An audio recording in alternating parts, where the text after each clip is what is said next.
마태복음 13장 44절 다 같이 합독하시겠습니다. 시작.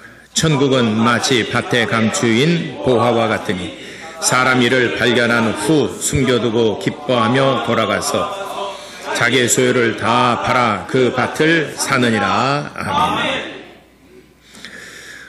오늘은 이 본문을 중심해서 밭에 감추인 보화라는 제목으로 같이 은혜 나누고자 합니다. 하나님은 천국의 주인이시다. 두 번 고백하겠습니다. 시작. 하나님은 천국의 주인이시다. 하나님은 천국의 주인이시다. 천국의 주인이신 하나님께서 천국에 들어갈 자와 천국에 들어가지 못할 자를 어떻게 구별할 것인가 하는 것에 대해서 말씀하셨습니다. 마태복음 13장에는 천국에 대한 비유, 어떤 사람이 어떻게 해야 천국에 들어갈 것인가 하는 비유의 말씀인데 7가지 비유를 통해서 말씀하셨습니다. 이렇게 7가지 비유를 통해서 천국에 대한 설명을 하시는 것은 천국에 들어오라는 것입니다. 여러 가지 방법, 모든 사람들이 상황이 다르고 직업이 다르고 성격이 다르고 연령이 다르고 하는데 여러 가지, 그래서 한 가지 비유만 한다면은 특정한 사람은 이해가 되지만은 또 어떤 사람은 저게 무슨 비유지? 무슨 말씀이다? 도통 모르겠다 라고 할 수도 있어요. 그런데 여러 가지 비유를 통해서 설명한 것은 이 사람도 이해하고 저 사람은 누구나 다 천국은 7가지 중에서 하나만이라 아하 그렇구나 깨달은 사람은 우리로 그러면 천국에 들어갈 때 이렇게 천국 들어가면 되겠네. 이렇게 천국에 대한 비유를 7가지를 통해서 말씀하시는 것은 누구든지 천국에 들어와라. 천국 문이 열렸으니 천국에 들어와라 라고 하시는 것입니다. 오늘 본문의 말씀에서는 천국은 마치 밭에 감추어진 보화와 같은데 그 보화를 네 것으로 만들어라. 그러면 천국이 너의 것이니라 하는 말씀입니다. 그런데 이 본문의 말씀도 사실 이해하기가 상당히 어렵습니다. 히브리인들이야 이 말씀이구나 하고 히브리인들은 금방 깨달아지는데 사실 이방인들은 이 말씀 깨닫기가 상당히 쉽지만은 않습니다. 그래서 오늘은 밭에 감추인 보화라는 제목으로 같이 은혜 나누고자 하는데 첫 번째부터 7가지 비유가 있는데 오늘 이 본문에는 5번째 비유입니다. 5번째 비유인데 어쨌든 첫 번째부터 7가지 그 비유를 통해서 말씀하시는데 결론은 천국에 들어가는데 천국에 들어갈 조건을 제시하셨어요. 그게 뭐냐면 죄의 유무입니다. 죄가 있느냐 없느냐, 죄 없는 사람은 천국 들어갈 것이고 죄 있는 사람은 천국 못 들어가고 딱 기준이 그거예요. 아주 단순합니다. 학생들이 대학에 들어갈 때 대학에도 여러 가지 이제 등급이 있습니다. 좋은 대학이고 또 그보다 못한 대학 있고 여러 등급이 있습니다. 내 실력으로 어느 대학을 들어갈 것인가. 그래서 시험 봐서 그 대학에 커트라인에 합격을 하게 되면 그 대학에 이제 입학을 해서 그 학교 학생이 되는 것이죠. 회사에 들어갈 때도 우리 회사에서 일할 그 기준을 제시를 합니다. 면접도 보고 서류 심사도 하고 시험도 보고 하고 그래서 그 기준에 우리 회사에서 일할 수 있는 자격이 되면은 허락을 해줍니다. 근데 그 기준에 미달되면은 회사에 못 들어가는 것입니다. 여러분이 천국에 들어갈 만한 자격을 갖춰야 돼요.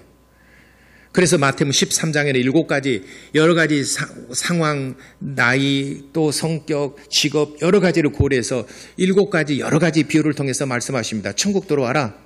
천국 들어가는 기준을 제시하세요. 천국 들어갈 조건을 갖추어라. 여러분 천국 들어갈 조건을 갖추고 있습니까? 아까 말씀드린 것처럼 천국에 들어갈 수 있는 조건은 딱 죄의 유무이에요. 죄가 있느냐 없느냐. 죄 없는 사람은 천국 갈 것이고 죄 있는 사람은 천국 못 들어가는 것입니다. 죄의 많고 적음이 있질 않아요. 바위 덩어리를 물에 던지면은 가라앉아요. 모래 하나를 던져도 물에 가라앉습니다. 죄가 많고 적음에 있질 않아요. 죄가 나는 일생 사는 동안 죄 딱 한 번 지었는데 어떤 사람은 사는 동안에 그 많은 죄를 지었어요. 그걸 우리가 인간적인 기준에 판단하면서 이 사람은 진짜 착하게 살고 딱 한 번 실수했는데 그 죄를 지었는데 그것도 큰 죄도 아닌데 이 사람 천국 가야 되지 않겠느냐라고 말하지만은 천국의 기준은 죄의 많고 적음이 있는 것이 아니라 죄가 있느냐 없느냐 죄의 유무에 따라서 결정되어지는 것입니다. 음식 먹을 때 음식이 제일 옷에 많이 튀는 게 어떤 음식입니까? 사실 우리가 양식을 먹을 때는 옷에 튀질 않잖아요. 많이. 그죠? 양식을 먹을 때는 그렇게 옷에 많이, 그래서 연애할 때는 양식집에 가세요. 근데 연애할 때 처음 만나고 이제 데이트를 막 하는데 김치찌개를 끓여 먹은달지 짜장면집에 가서 짜장을 먹는달지 그러면은 짜장면은 아무리 정갈하게 먹어도 튀어요. 짜장면을 먹다가 옷에 하얀 옷을 입고 데이터로 갔는데 하얀 옷을 입고 갔는데 짜장면집에 가서 짜장을 딱 먹었는데 옷이 딱 한 방울 딱 튀었어요. 그러면 그 옷 그대로 입고 다닙니까? 아니면 옷을 빱니까? 옷을 빨지요. 그러면 빨 때 거기만 이렇게 해서 입습니까? 아니면 옷을 다 벗어 전부 다 세탁을 합니까? 이게 정갈하구만. 그 점 하나 때문에 옷을 전부 다 세탁을 하는 겁니다. 어떤 사람은 하루 종일 옷을 입고 일을 했어요. 그래서 땀으로 먼지로 뒤범벅이 됐어요. 당연하게 이거는 빠는 거잖아요. 한 방울 튀었거나 온몸에 땀을 젖었거나 빠는 것은 매 마찬가지예요. 여러분이 사는 동안에 죄를 딱 하나 지은 거나 죄로 얼룩진 인생이나 천국 못 들어가는 것은 매 한 가지예요.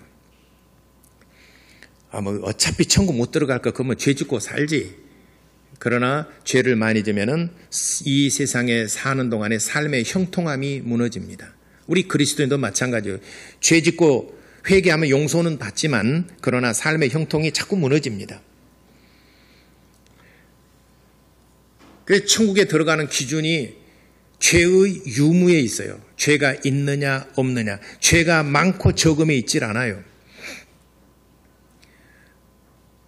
그런데 그렇다면은 천국에 들어갈 수 있는 사람이 누가 있을까? 아니 한 방울만 튀었어도 천국에 못 간다는데 그래요. 성경에는 결론에 로마서 3장 20절에 율법으로 의롭다 함을 얻을 육체는 아무도 없다라고 그랬어요. 로마 3장 10절에도 의인은 없나니 하나도 없다라고 그랬어요. 죄 없는 사람은 이 세상에 한 명도 없다는 것입니다.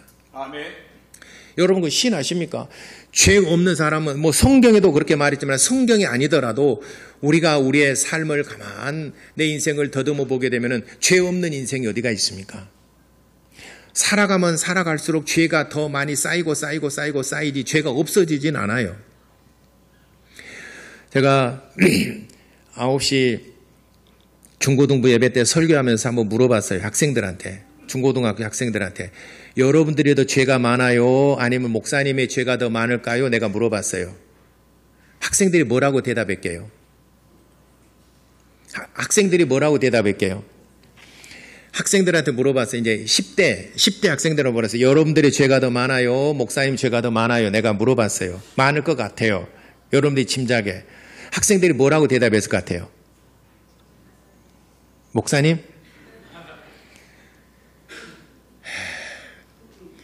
우리 학생들은 그래도 예의를 갖춰서 목사님 우리가 더 많은 죄를 지었습니다. 그렇게 말을 하대요. 인자 10몇 년 동안 살았는데 자기네들이 더 죄가 많다고 그렇게 겸손하게 말하는데 여러분들은 목사님이 더 죄가 많다고 아주 죄 지은 거 봤어요. 아이 설교를 맞다. 그래 내가 학생들한테 말했어요. 참 착하다.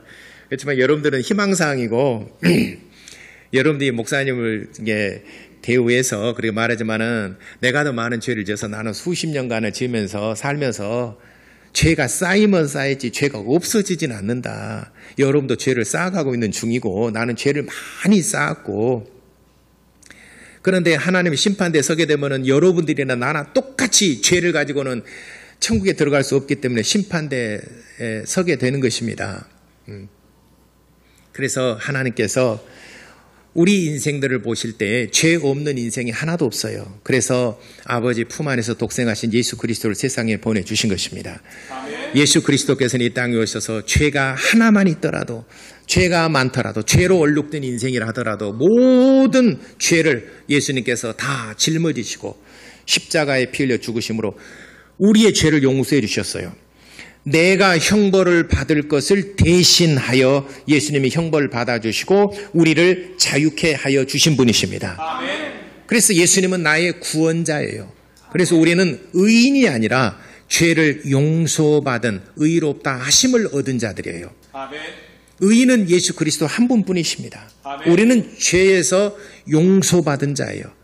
용서받은 자이기 때문에 우리는 언제든지 또 다시 죄를 지을 가능성이 있어요. 그러나 예수님은 의로우신 분이시기 때문에 처음부터 마지막까지 죄를 지으실 수 없으신 분이십니다. 그래서 우리는 죄를 용서받은 자들이다. 누가 죄를 용서해 주셨느냐? 예수 그리스도께서 십자가에 피 흘려 죽으심으로 용서해 주셨다. 그러므로 이제는 예수님께서 요한복음 16장 9절에 말씀하실 때 죄에 대하여라 함은 너희가 나를 믿지 아니함이요 라고 그랬습니다. 안 믿는 것이 죄라 그랬어요. 믿지 않는 것이 죄라. 예를 들어서 일제시대 때 일본 사람들의 그 많은 수탈과 또 핍박과 굴욕감을 피해서 지리산 산중 깊은 곳에 들어가서 배암사골 저 끄트머리 아주 제일 꼭대기에 가서 혼자 살았어요. 예를 들어서 45년도에 해방이 이루어졌어요. 근데 이 사람 해방 소식을 듣지를 못했어요. 근데 다른 사람은 해방의 소식을 다 들었어요. 그래서 이제는 자유로운 세상이 왔다 해서 다 밖으로 나와서 대한독립 만세 외치면서 자유로운 세상 속에서 이제 자기의 삶을 일구어 갔습니다. 그리고 10년이 지나고 20년이 지나고 수십 년이 지났어요. 어디 가다가 그 사람만 지리산 산중에 있는 사람 만나서 그래서는 여보시오 왜 그 산중에 혼자 사시오 그랬더니 일본 놈들 싫어서 이거 피해서 여기 산다고 해서 일본 무슨 옛날 얘기냐고 이미 일본 사람은 패망해서 물러갔고 자유로운 세상이 왔다고 그러니까 나와서 당신도 이제 행복하게 살아라고 자유를 누리면서 그러니까 지리산에 숨어 산 사람이 뭐라고 대답했겠어요? 이 사람아, 나 놀리지 마. 나 밖에 나가서 내가 수탈을 당하고 약탈을 당하고 내가 얼마나 수모를 당했는데 그런 소리 마. 일본 사람이 그럴 리가 없어. 일본은 망하질 않아. 또 다시 산중에 들어가는 사람. 쫓아가서 얘기했어요. 아니, 일본이 물러갔다니까요. 이제 자유로운 세상이 왔다니까요. 그런 소리 말아. 나는 귓가상에도 안 들려오니까 나는 여기서 살 거야. 하는 사람은 이 세상에 예수 그리스도께서 구원자로 오셨고 우리를 자유케 하여 주신 분 오셨음에도 불구하고 그런 소리 말아 나는 내 의로 살아가 난 내가 노력해서 내가 내 방식대로 살아갈 거야 하는 사람과 똑같은 겁니다. 우리가 생각할 때 지리산 저 산중에서 사는 사람을 생각해 보게 되면 아이고 참 어리석은 사람이네. 이 좋은 세상에 왔는데 참 답답하구만. 왜 내 말을 믿지 않지? 밖에 나와서 한번 세상을 돌아다녀 보면은 금방 알 터인데 왜 밖으로 나오지 않느냐? 왜 참 답답하게 산다? 교회에 나와서 하나님의 말씀을 들어보면은 예수님이 어떤 분이신 줄을 알 것인데 왜 교회를 안 나오래? 참 답답하다. 이런 것이지 않겠습니까? 그래서 예수 그리스도는 감추어진 보화와 같다라고 하는 것입니다. 오늘 성경 본문의 말씀에 천국에 대한 비유 5번째, 천국은 마치 밭에 감추어진 보화와 같으니 밭과 보화에 대한 비유입니다. 어떤 사람이 밭에 있는 보화를 발견하고 이 밭은 내 밭이 아니에요. 밭에 감추어진 보화를 발견하고 숨겨두고 돌아와서 나의 모든 재산을 다 정리해서 팔아가지고 그 밭을 샀어요. 밭을 산 이유는 뭡니까? 보화를 얻기 위해서 그 밭을 산 것이잖아요. 밭이라고 하는 것은 세상을 말하는 것이고 보화는 예수 그리스도를 예표하고 있는 것입니다. 세상에 감추어진 보화예요. 근데 세상에 감추어진 보화인데 이건 내 것이 아니에요. 이 세상에 감추어진 보배를 내 것으로, 내 소유로 삼아야 된다는 겁니다. 내 마음의 밭에다가 옮겨놔야 그것이 내 것이 돼야 된다는 것입니다. 이 비유예요.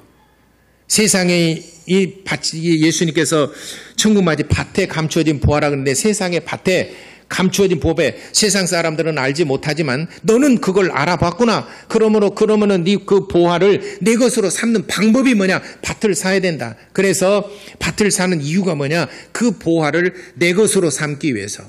내 것이 되고 내 안에, 예수를 내 안에 모셔야 여러분이 천국 갈 수 있다는 것입니다. 혹자들은 이렇게 말하죠. 제가 전도에 보면은, 우리 조카도 목사고, 우리 작은아버지도 목사고, 우리 큰아버지는 장로고, 우리 누구는 권사고, 우리 큰형수는 권사고, 다 주변에 권사, 장로, 목사, 교회 머리들은 다 있어요. 당신은, 나는 안 믿어요. 갈 때 나 살짝 들어가죠. 이렇게 말을 합니다. 그렇게만 할 수 있으면 얼마나 좋겠습니까? 다 남의 밭에 있지 않습니까? 보화가 남의 밭에 있지 않습니까? 그 보화를 내 마음, 내 심령, 내 마음으로 영접해 들고 내 것으로 삼아야 예수가 내 구주가 돼야 구원받는다는 얘기입니다. 아멘. 예수님이 나의 구주가 돼야 되지. 우리 형수의 구주, 우리 형님의 구주, 우리 작은아버지의, 우리 조카의 구주가 돼서는 나하고는 무슨 상관이 있느냐 이 말이에요. 예수 내 구주, 예수님이 나의 구세주가 돼야 된단 말이에요. 그래서 그 밭을 산 이유는 보화를 내 마음의 밭에 옮겨놓기 위해서, 내 것으로 삼기 위해서, 예수님이 나의 구주가 되게 하기 위해서 밭을 샀다 하는 비유입니다.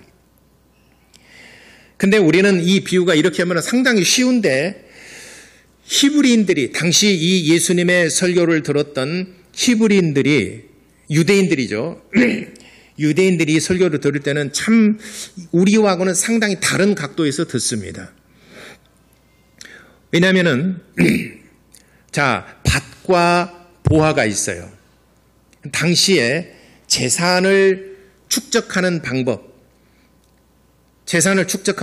또 살아가는 방법이 서민들, 평민들과 지도층과 권력층들과 돈이 많은 사람과는 조금 차이가 있어요. 이 말을 하기 전에 한번 여러분에게 질문을 던져보겠습니다. 소값이 요즘에 얼마나 되죠? 황소 한 마리 얼마나 되죠? 잘은 모르는데 500만 원 넘고 얼마나 돼요? 소값이 한 1000만 원? 자, 소가 한 마리에 1000만 원입니다. 근데 소 그림 있잖아요. 100호짜리 큰 거. 소 그림이 있잖아요. 유명한 국전에 당선된 분이 그 소 그림을 아주 잘 그립니다. 그분의 특기라는 게 있잖아요. 소 그림을 잘 그립니다. 그래서 이 소 그림도 100호짜리면 약 한 1000만 원 가까이 될 거예요. 아마 1000만 원 넘을 수도 있고 1000만 원 정도 될 수 있어요. 소 한 마리 그림에. 여러분이 안 믿겨집니까? 그림하고는 소 한 마리에 한 1000만 원. 최고상 그 정도 되죠. 잘 그린 국전에 당선이 됐다 그러면은 5천만 원 될. 왜 우리 교회 옛날에 걸렸던 건 5천만 원짜리고요. 우리 교회 걸렸던 국전에 당선되신 분이 우리 교회 그 그림 그려준 거 있잖아요. 그 5천만 원짜리. 이게 근데 5천만 원에 소 한 마리에 1000만 원인데 여러분 같았으면은 그러면은 1000만 원 가지고 소 한 마리 그림을 사겠어요? 소 한 마리 사가지고 소고기 파티를 하든지 아니면은 새끼를 낳아서 재산 증식의 수단으로 삼든지 암소를 사가지고 새끼를 쳐가지고 나면은 재산이잖아요. 새끼를 낳으면은. 근데 그림을 사면 이것도 나중에 이 유명하신 분이 그린 그림이 나중에 이 사람이 사후에 이 그림 값이라는 건 지금 17세기, 18세기, 19세기 그림 그렸던 사람, 이 유명한 사람의 작품이 어마어마하잖아요. 지금 저도 그 KT의 조영우 투수 있잖아요. 조영우 투수가 사인해준 그 사인볼을 지금도 보관하고 있어요. 내 사무실에. 조영우 사인볼을 보관하고 있어요. 이 볼 하나가 나중에 그냥 줬거든요. 지금은 그게 뭐 5천 원, 10,000원 정도 되겠지만은 사인볼을 해줬어요. 근데 그게 나중에 뭐 100만 원이 될지 500만 원, 1000만 원이 될지 어떻게 합니까? 지금 지켜보고 있어요, 지금. 사인볼 하나 해줘서. KT가 이제 올라갔잖아요, 이제 그 시즌에, 포스트 시즌에. 조영우 투수 많이 응원해 주시기 바랍니다. 잘 돼야 내 사인볼 값이 올라가니까. 조영우 투수가 사인볼 해줘서 그 값이 올라가면 영우가 잘 던져줘야지 돼요. 그러니까 영우 나오면 이번에 이제 KT에 나올 거예요. 그 포스트 시즌에 영우가 나오면 응원 많이 해주세요. 그러면서 목사님 그 사인볼도 생각해 가면서. 자, 여러분에게 질문해 보겠습니다. 그러면 여러분 그림을 사겠어요? 아니면 소 한 마리를 사겠어요? 뭐 새끼를 낳아서 증식을 하든 어쩐 간에. 자, 그림을 사겠다. 손 들어보세요. 이렇게 손 들어보세요. 그림을 사겠다. 이렇게 사 대략. 그럼 나는 이렇게 그림 아무 페인트 몇 개 칠해가지고 나는 그냥 현실적으로 소를 사겠다. 손 들어보세요. 소. 자, 당시에 그와 똑같은 거예요. 보화, 그 다음에 그 밭이 있어요. 보화를 가지고 보화를 사서 내 소유로 삼은 사람들은 대체적으로 평민들, 가난한 사람들, 평민들이나 가난한 사람들이 보편적으로 보화를 집에다가 땅에다 묻어두든지 아니면은 보화를 소유하려고 합니다. 그런데 권력층들, 그리고 지도층들, 그 다음에 부자는 땅을 사서 재산 증식의 수단으로 삼습니다. 이 약간 틀려요. 그러니까 땅을 샀다는 것은 아무나 막 살 수 없어요. 예전에 우리나라 조선시대나 고려시대 때도 막 땅을 함부로 사거나 서민들이, 평민들이 막 땅을 사거나 그래 못하거든요. 향약이나 규례, 두례가 지방자치적으로 그 농민들끼리 하는 규례가 있어요. 하기 때문에 이 외지에서 하고 땅을 매입하려고 하면 땅을 안 하죠. 이게 우리나라의 그 전통적인 어떤 땅에 대한 그 개념이거든요.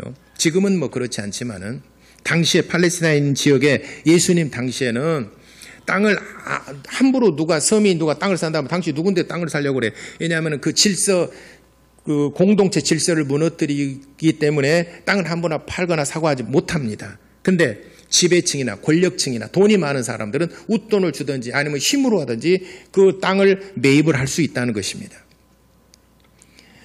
그래서 서민들이나 평민들은 땅을 함부로 사거나 팔거나 팔 수는 있지만 살 수 없기 때문에 대신에 보화를 집에다가 두려고 합니다. 그러니까 이 사람은 땅을 사려고 하니까는 이게 너무 비싸요. 살 수가 없어요. 그래서 내 재산 모든 걸 팔아갖고 땅을 샀습니다. 그래도 땅을 살 수가 없는 이 사람이 땅을 샀다라고 보면은 상당한 권력층 또는 지도자층에 있는 사람이고, 또 보화를 얻기 위해서 보화를 재산의 어떤 증식의 수단으로서 삼는다는 것을 볼 때는 또 한편으로 보면은 서민이랄지 또는 평민 또 가난한 사람이라고도 볼 수가 있어요. 밭은 별로 관심 없고 그 보화를 사기 위해서 땅이 얼마나 크든 작든 어쨌든 간에 그 보화를 내 소유로 삼기 위해서 하는 말은 서민이랄지 평민이랄지 가난한 사람이랄지 이런 사람이에요. 그러니까 히브리인들이 예수님의 설교를 들었을 때 땅을 샀다, 부자고 이 사람 뭔가 좀 권력이고 지도층이고 뭔가 있는 사람이네, 얼른 이게 이해가 돼요. 그러나 우리 현재 우리 개념으로 잘 이해가 좀 안 되죠, 이게. 거기까지는 미치지 못하죠. 히브리인들은 금방 당시에 팔레스타인에 살았던 사람들 금방 이해를 합니다. 또 이 보화를 얻기 위해서다, 아니 땅을 사야지 그 안에 무슨 보화를 샀다는 것은 이 사람 또 가난한 사람인가? 그래서 천국은 가난한 사람도 들어가고 부자도 들어갈 수 있다는 것입니다. 참고적으로 또 한 가지 재산의 증식 수단은 이자 고리대금, 돈을 빌려주고 또 거기에 대한 이자를 받는 방법이 있어요. 근데 주보에 기록했지만 신명기 23장 19절과 20절에는 모세를 통하여 말씀하실 때 너희는 돈을 빌려주고 이자를 받지 말라고 그랬어요. 네 형제에게 이자를 받지 말라. 율법으로 정했어요. 율법에는 이자 받으면 안 되는 겁니다. 근데 네가 혹시 네 형제가 아닌 타국인에게 돈을 빌려줬다면 그건 이자를 받으라고 했어요. 우리는 같은 형제잖아요. 그리스도 예수 안에서 한 형제고 교회 안에 같은 공동체잖아요. 그래서 저한테 돈을 빌려주되는 무이자로. 예? 무이자로. 율법에는 그랬습니다. 율법에는 돈을 빌려줘서 이자를 받을 목적으로 돈을 빌려주지 말아라. 그러나 이방인들, 타국인들에게는 돈을 빌려줘라. 이 말은 그러면은 예수님께서 5달란트, 2달란트, 1달란트 받은 자에 대한 비유가 있잖아요. 1달란트 받은 사람은 땅에다 묻어뒀어요. 그리고 당신의 것을 당신이 받으셨나이다라고 그랬어요. 주인이 돌아왔을 때 결산할 때 당신의 것을 당신이 받으셨나이다. 그러니까 예수께서 뭐라고 말씀하셨냐면은 이 악하고 게으른 종아, 차라리 이것을 다른 사람에 맡겨서 이자라도 내게 가져와야 될 것 아니냐, 이렇게 말씀했잖아요. 그럼 당시 예수님께서 율법에 이자를 받지 말라고 그랬는데 왜 이자를 받으라고 그러셨을까? 성경을 여기까지는 우리가 자세히 안 들여다봤지만은 2000년 전으로 당시로 돌아가서 또 율법의 신명기 23장 19절 20절의 말씀을 비춰봤을 때 예수님께서 왜 이자를 차라리 다른 사람에게 빌려줘서 이 원금과 이자를 가져오라고 말씀하셨을까? 여기도 깊은 예수님의 뜻이 있어요. 대한민국에 우리나라, 그러니까 국적이 우리나라인 사람만 사는 것이 아니라 외국인도 많이 들어와서 삽니다. 그렇죠? 그러나 그 사람들은 주권이 없어요. 그냥 들어와서 돈 벌고 가는 사람이에요. 장사한 사람도 있을 것이고 취직해서 돈을 벌어서 떠날 사람이에요. 그 사람은 투표권이 없어요. 우리나라의 국민의 주권이 없어요. 그 사람 단지 돈 벌러 온 사람들이에요. 우리나라의 여러 민족들이 다 들어와 있지 않습니까?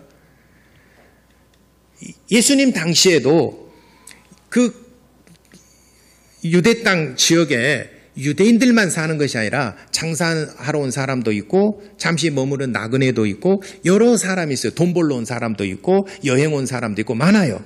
잠시 머무른 사람도 있고 그래요. 그 사람들에게 필요하면 돈을 빌려줄 수가 있어요. 먼 외국까지 가서 돈 빌려주라는 얘기가 아니고 그들에게는 네가 조금만 노력한다 그러면은 이방인들, 잠시 머무른 사람이나 또는 뭐 이런 나그네나 이런 사람들이가 조금만 노력한다면 돈을 빌려주고 그 사람에서 이자를 받아서 내게 가져와야 될 것 아니냐라고 말씀하시는 것은 이방인들에게도 복음이 전파된다는 것, 이방인들도 구원이 있다는 것에 대해서 암시하고 있는 것입니다.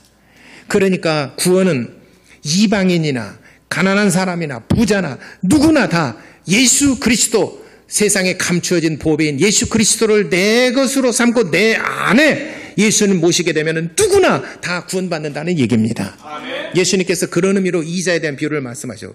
왜 이자를 받지 말라고 그랬는가? 원래 이자란 말은 헬라어로 토코스라는 말입니다.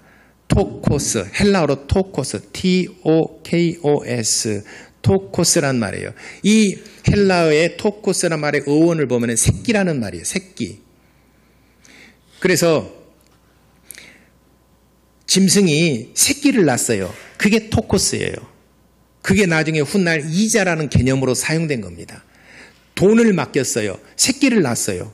근데 생물이 아니고 무생물인데 돈이 어떻게 새끼를 낳을 수 있느냐? 이거는 비윤리적이다. 그래서 율법에는 새끼를, 너는 그 생물이 아닌 돈을 갖다가 맡겨놓고 새끼를 네가 취하려고 하는, 이건 부정하고 불법이라고 그랬습니다. 그래서 고대 사회에서는 은행업이랄지 상인, 이를 사악하다라고 그랬어요. 문헌을 찾아보니까 아리스토텔레스, 그러니까 BC 기원전 한 4, 5세기경부터 아리스토텔레스도 그런 얘기를 했더라고요. 이거는 금융업이나 고리대금을 넣는 것은 사악한 일이다. 이렇게 해서 굉장히 부정하게 여겼습니다. 예수님 시대에도 고리대금업이랄지 이런 것에 대해서는 부정한 요소들이 굉장히 많아요. 부정적인 요소로. 그래서 율법 시대, 모세, BC 1400년경에 모세를 통하여 하나님이 말씀하실 때도 너는 그 이자, 그런 놀이 하지 말아라.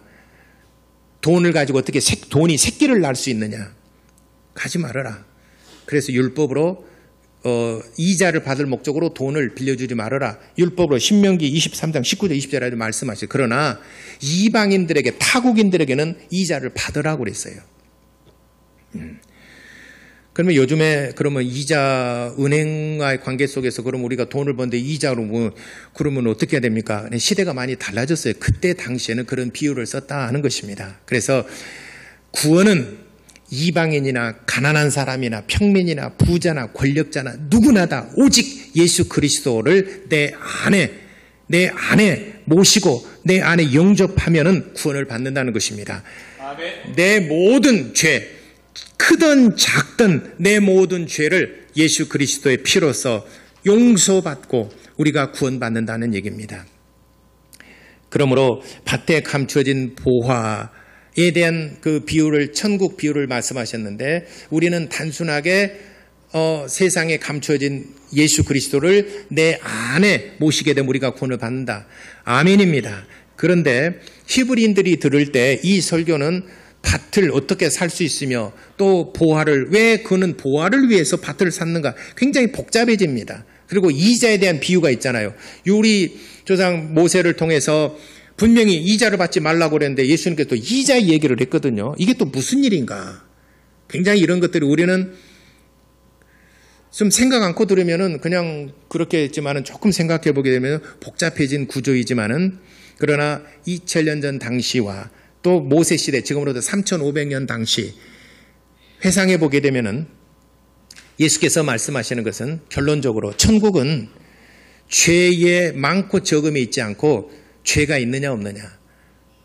죄가 없으면 천국 가는데 죄가 있으면은 지옥 가는데 그리고 예수께서 한 톨도 남김없이 우리의 죄를 다 용서하셨기 때문에 예수님을 마음속에 모실 때 가난한 사람이나 권력 있는 사람이나 이방인들이나 모든 이 예수 그리스도를 마음속에 영접하는 사람들은 다 천국에 들어갈 수 있다는 것을 오늘 마태복음 13장 7가지 비유 가운데 5번째 비유를 통해서 말씀하셨습니다. 여러분들이 예수 그리스도를 여러분의 소유로 여러분의 마음속에 영접하여 천국 들어가는 축복 있게 되기를 예수 이름으로 축원합니다. 기도하겠습니다. 우리 다 같이 기도하실 때